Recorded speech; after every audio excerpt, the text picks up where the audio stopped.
It's the Late Fun Guys podcast. I'm Samir. Got my co-host Mark. Let's go.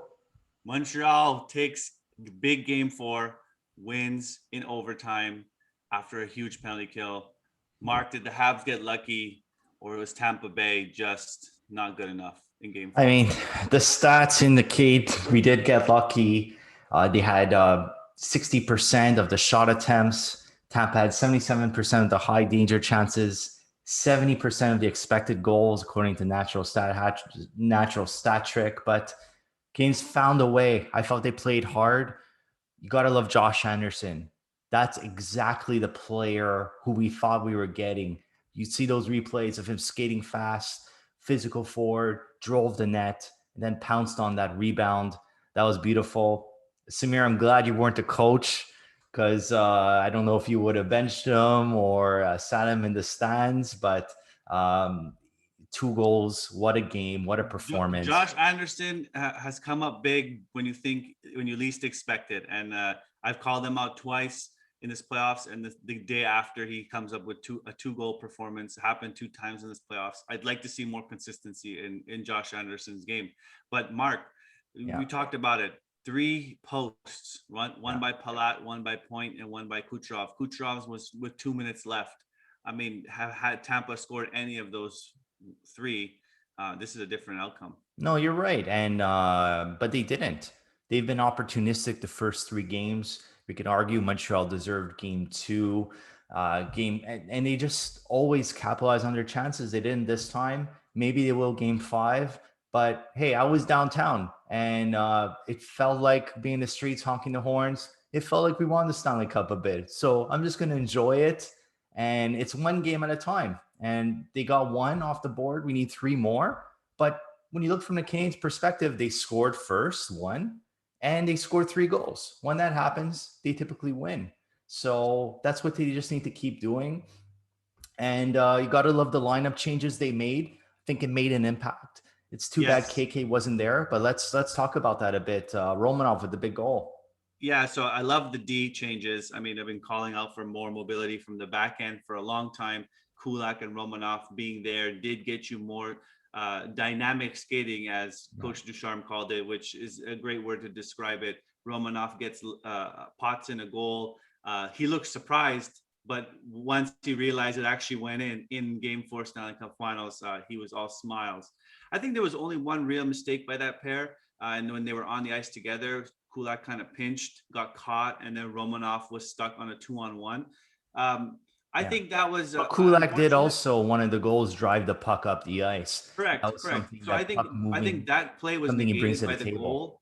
It was negated by the Romanov goal. It was also negated by Kulak's first basically assist on the Anderson goal, really getting the puck up to Suzuki. So and it also occurred when Sharad and Petrie were in the box for that 6 coincidental minors that came in the period. And they were off the ice for 6 minutes. So you kind of had to put them on. I mean, how much can you run Weber in that scenario? So besides that, I think game 5, Mark, is going to be a test because Tampa is going to come out extremely hard. This is going to be the toughest game. And if they are able to survive, then I think we really have a series here.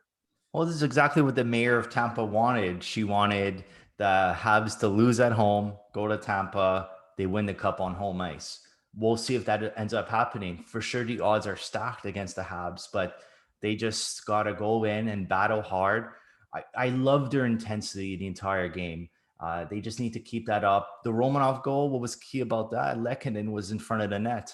Vasilevsky couldn't see it. They just need to keep doing that, grinding the net.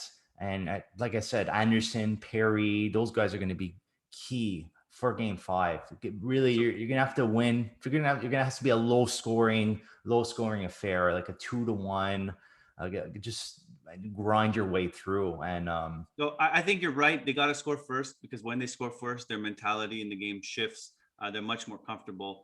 I think the second thing that needs to continue is their special teams play. I mean, they killed 5 penalties, including that impressive 4-minute penalty against Shea Weber late in the third, early in overtime. I think that really shifted the momentum after that kill towards the Habs' favor. They also did pretty well in the faceoffs. They got 52% of the faceoffs. So The question is for me, Mark, who's going to step up, right? Yeah. Anderson stepped up in game 4. Who's going to be the game breaker in game 5? I think guys like Toffoli still need to find the net. Gallagher needs to find the net. And then maybe a little bit more offense from the back end. But a guy like Romanov, who just comes in, gets really the only point for the defenseman, only goal for the defenseman from Montreal side in the Stanley Cup Finals. There's some questions that need to be asked, but I think someone really needs to step up. And the question is, who is that going to be? We'll have to see who, but I think the pressure is going to be solely on Tampa. They had an opportunity to close out the Habs. They didn't. And I didn't like that call when John Cooper called that timeout. You had Weber in the penalty box, 2 defensemen on the ice. You call timeout, give Edmondson, Sherrod a rest. So I thought that was, it wasn't that essential to call it. And the pressure is going to be on Cooper and on that team to execute, because they don't want to go back to Montreal for game 6. If they do, it's a series again. Yeah, that's true. I mean, other thing I'd like to say really is I'm really impressed with Nick Suzuki. I mean, he's just every game gotten better. He's found another gear. That first goal was such a nice display of patience. And really, once he got the pass right at the top of the blue line from Kulak, he waited, entered the zone, found Caulfield, back to Suzuki, beat out Savard, who was down on the ice off a bad line change from Tampa, and then finds Anderson streaking in for an empty net goal. So Suzuki is really, really playing amazing. I think he's going to continue in the next game, but again, there's got to be someone else that steps up, because we need more offense. And like you said, 3 goals, it seems to be the right number. So who's going to be the one putting the puck in the net? Well, one guy that did step up was Carey Price. I think he was very, very strong last night. Tampa's 2 goals were off empty nets. He stepped up after he called himself out in game 3, saying he needs to be better. We're going to need more of that. And Carey Price playing at that level is a no-brainer for the Habs to win. If the Habs are ever going to have a chance, he's got to be that best player. And he showed that last night. I think there were a couple of moments maybe where he was a little bit nervous, I think early on, but he was able to hold the fort. I think that's what the Habs need. They just need that calm full force in the back and behind them, keeping them in the game. But there's got to be some guy to step up. I think guys like Corey Perry, the fourth line, I'd like to see a little bit more. I think they had some good chances. They created some offense. I think Stahl made a good play during the game, but I think they need to put one in, and probably even the Evans line needs to contribute. So I'd like to see some more offense. I think this is really key, and the guys need to find a gear to really put the puck in the net, because I don't think Anderson's going to come out with another 2-goal performance. It's been, it took him 5-6 games in between.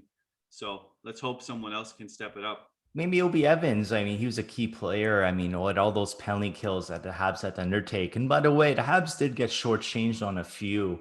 So they definitely were some calls missing. So it's definitely a good move to have Evans in there to help out in that department. But I really don't see any changes being made, and we're just gonna have to roll with the punches with this team moving forward. And unfortunately, we saw Guy Lafleur, Yvan Cournoyer. We'd love to have those guys in the lineup. I think and Patrick Roy, of course. So having that in the building, hopefully their phantoms will fly with them to Tampa, so that we could bring this series back home for a game 6.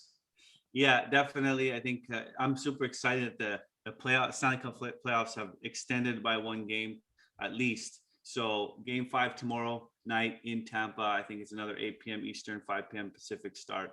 Looking forward to that, and we'll be back on a review, and hopefully the Stanley Cup doesn't come out again. Hopefully not. Go Habs, go. Go Habs, go.